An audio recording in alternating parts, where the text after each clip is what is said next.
Book Nibbles. Big Ideas, Small Bites. Karla Cornejo Villavicencio's The Undocumented Americans is not a conventional immigrant memoir, nor is it a policy book or a detached journalistic investigation. From its very first pages, it establishes itself as something raw, intimate, and unflinching. Karla, who herself grew up undocumented, chooses not to tell the polished, poster child story of the dreamer who overcomes all odds and earns her way into belonging by being perfect. Instead, she writes with brutal honesty about the undocumented lives that are often left out of headlines and political speeches. The janitors, the construction workers, the day laborers, the home health aides, the people with complicated pasts, flaws, illnesses, and survival strategies that don't fit neatly into political talking points. This book, she insists, is about telling the truth, even when it is messy, uncomfortable, or doesn't serve anyone's agenda. To her, the deepest respect you can show to undocumented people is to portray them in their full, unvarnished humanity. The book moves like a journey across America, each stop immersing us in a community where undocumented lives form the invisible scaffolding of the nation. Karla doesn't present them as saints or villains but as people living through the contradictions of an America that depends on their labor yet denies their existence. She also weaves in her own story, the daughter of Ecuadorian immigrants, a brilliant student who carried her parents' sacrifices on her back while battling mental illness and guilt. In doing so, she builds a mosaic that is as much about her own search for truth as it is about the undocumented Americans she profiles. The story begins in New York City in the aftermath of 9/11. The iconic image of recovery is firefighters and police officers, but Karla directs our gaze to the undocumented workers who cleared the rubble at ground zero. They were men, often Latino immigrants, who labored long hours amid toxic dust and debris without proper safety equipment.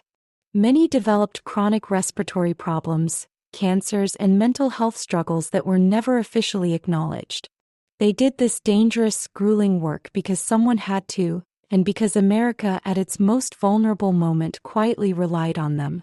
Yet when the narrative of national heroism was written, they were erased. Karla highlights the cruel contradiction. Undocumented people can be indispensable in times of catastrophe but invisible when the medals are handed out. Their pain too is hidden. Families continue to struggle as breadwinners grow sick, unable to work, trapped between illness and the fear of deportation. The city they saved never saved them in return.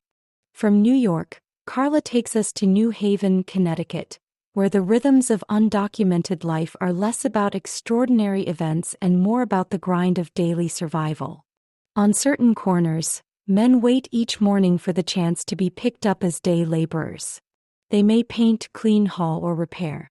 The wages are low, the work is unstable, and exploitation is rampant. Some days no jobs come at all. Karla listens as workers share stories of being cheated out of pay, of being hurt on the job with no recourse, of the constant humiliation of being treated as disposable. Yet she also sees how they joke with one another, how they form bonds in these waiting spaces, how humor and camaraderie coexist with frustration. She notes that undocumented people should not have to be noble or pitiful to deserve dignity. They can be angry, funny, selfish, or generous. They can drink too much, make mistakes, or dream of impossible futures. The truth is not tidy, but it is real. In Miami, the focus shifts to the role of undocumented workers in disaster recovery after hurricanes.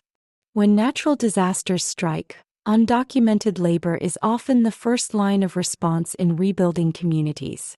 They gut flooded homes, clear mold, haul debris, and rebuild structures. The work is grueling and dangerous. Toxic exposure, risk of injury, long days in sweltering heat, but they have little choice. Contractors hire them and then sometimes refuse to pay, knowing the workers cannot safely report wage theft.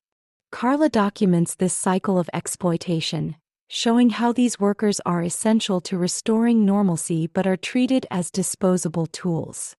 She connects this to the larger phenomenon of disaster capitalism. Corporations and contractors profit while undocumented workers do the dirtiest labor and reap none of the protection. Their names will never appear in news coverage of heroic recovery efforts, but without them, recovery would not happen. Her travels then take her to Cleveland, where she enters the lives of mixed-status families, households where some members are U.S. citizens and others are undocumented. Here the focus is on the emotional and psychological costs of illegality. Children worry constantly that their parents could be taken away. Parents live with the guilt of exposing their children to such fear. Karla, who grew up in such a family, understands intimately the generational burdens. She writes of children who become overachievers, feeling pressure to justify their parents' sacrifices.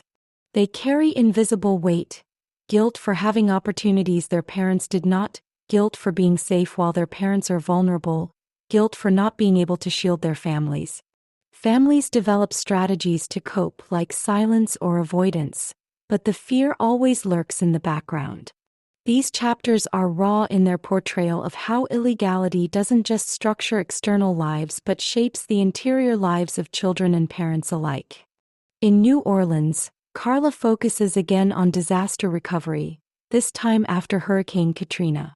Once again, undocumented workers were central to the rebuilding of a devastated city. They gutted homes filled with toxic mold, removed debris, and reconstructed neighborhoods. And once again they were met with hostility. Locals accused immigrants of stealing jobs, ignoring the fact that these were jobs many locals refused to do. The workers became scapegoats, blamed for broader economic frustrations, even as they literally rebuilt the city. Karla underscores how this erasure functions. The labor is desperately needed, but the laborer must remain unseen. The city's revival depended on undocumented workers, yet public recognition was denied. It is a pattern that repeats in disaster after disaster. Throughout the book, Karla intersperses these community portraits with her own reflections. She writes openly about her mental health struggles, including depression and suicidal thoughts, shaped by the constant stress of growing up undocumented. The pressure to succeed, to be the perfect immigrant child who justifies her parents' sacrifices, weighed heavily on her. She describes her parents' exhaustion, the silence in immigrant households where vulnerability is not safe, and the generational trauma passed down through sacrifice and survival.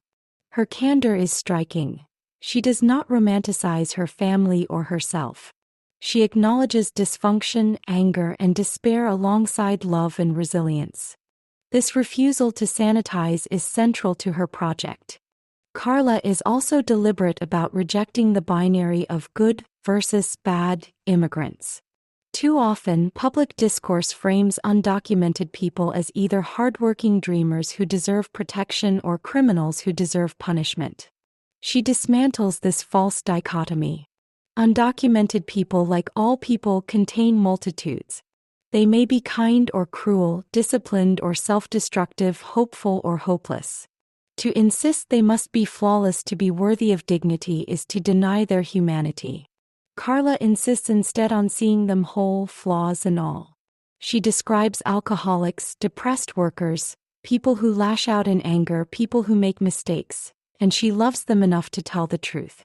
This, she argues, is what real representation looks like. The intergenerational dynamic is another recurring theme. Parents sacrifice their bodies, their health, their dreams so that their children might have a chance at something better.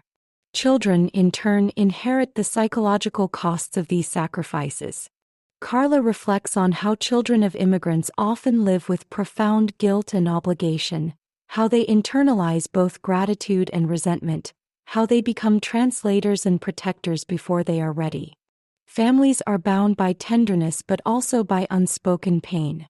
Her writing captures both the beauty and the weight of these bonds. By the conclusion, the undocumented Americans resists neat resolution.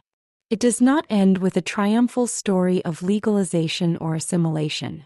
Instead, it insists on recognition, to see undocumented people as they are without demanding perfection, without reducing them to symbols. Karla offers no easy solutions because the truth is not easy. What she offers instead is a record, a testimony that refuses erasure. To tell these stories honestly without compromise is itself an act of justice. She insists that undocumented people are already enough, not because of what they contribute but because they are human. Across its pages, the book challenges readers to look squarely at the invisible labor and invisible pain that undergird American life. It asks, what does it mean to build a country on the backs of people it refuses to see? What does it mean to accept the sacrifices of undocumented people while denying them safety, dignity, or recognition? And what does it mean, finally, to tell their stories with love and honesty, even when the truth is messy? Karla Cornejo Villavicencio answers by writing this book, a fierce, vulnerable, and uncompromising testament to the undocumented Americans who are too often forgotten. And that's it.